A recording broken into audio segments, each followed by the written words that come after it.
দুর্দান্ত।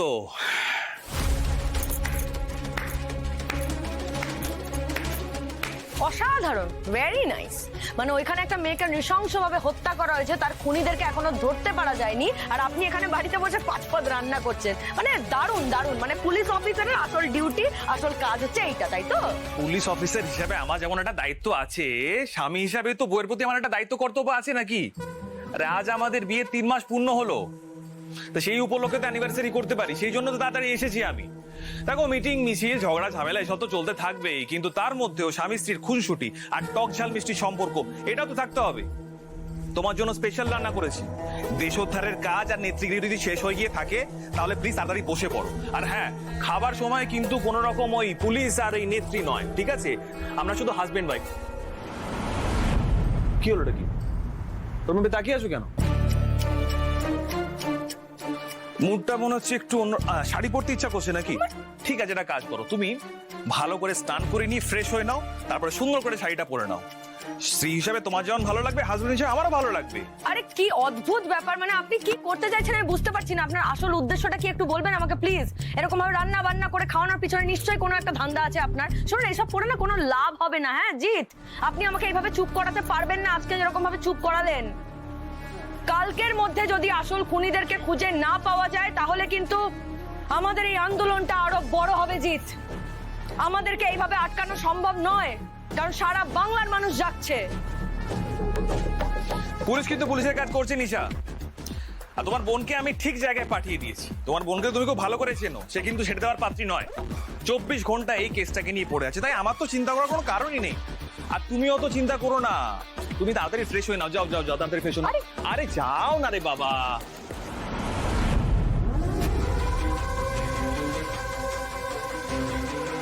হ্যাঁ OG, hello OG, আপনি থানায় পৌঁছন, আমি এখনই আসছি।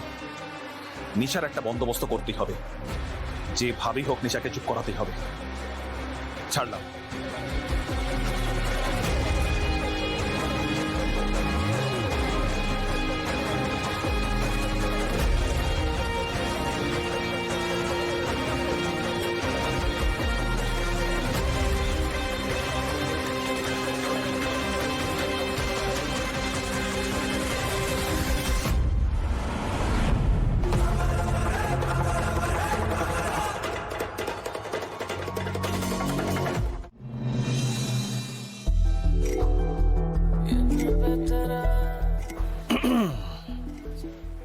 এই যে তোমার এই স্নিগ্ধ রূপটা দেখার জন্যই তো অপেক্ষা করছিলাম, সেই জন্যই তো এত পরিশ্রম দিয়ে রান্নাটা করেছি। সেটা মনে হয় সার্থক হয়েছে। So my highness, I am at your service. Please বসে পড়ো, প্লিজ। আচ্ছা, আমাকে একটা কথা বলুন তো। বলো।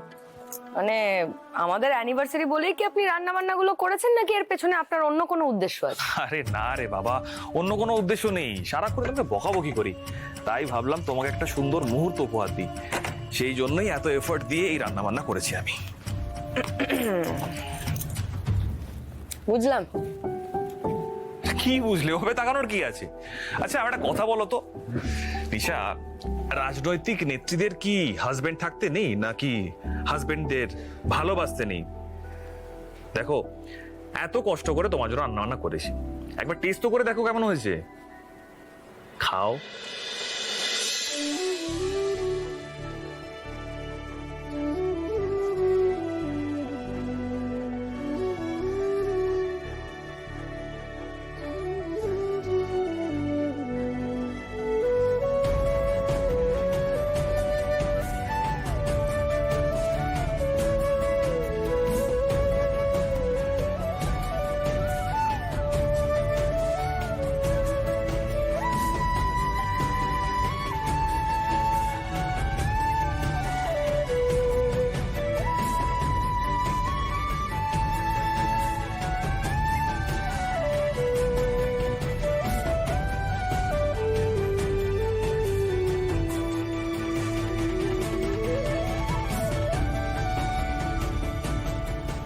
বাট ভালোই রান্না করেন তো আপনি।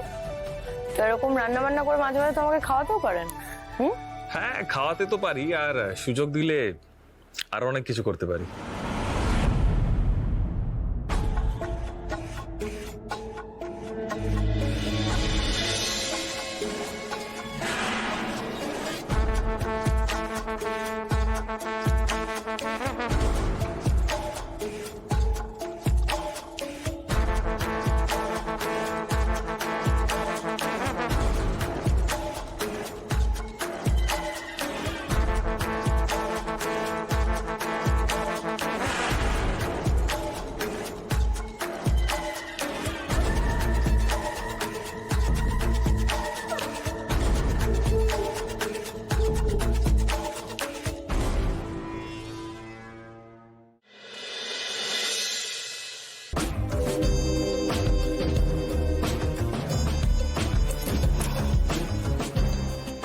এত কেন ঘুম পাচ্ছে আমি বুঝতে পারছি না জাস্ট।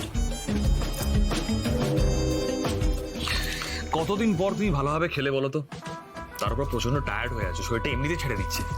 তবে যেভাবে তুমি যেটা করে খেয়েছো খাবারটা সত্যি খুব টেস্টি হয়েছে বলে তো মনে হচ্ছে। কি ঠিক বললাম কি? হুম।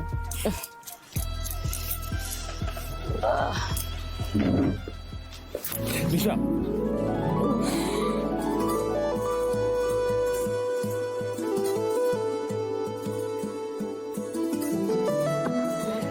আপনি আমাকে সত্যি খুব ভালোবাসেন তাই না?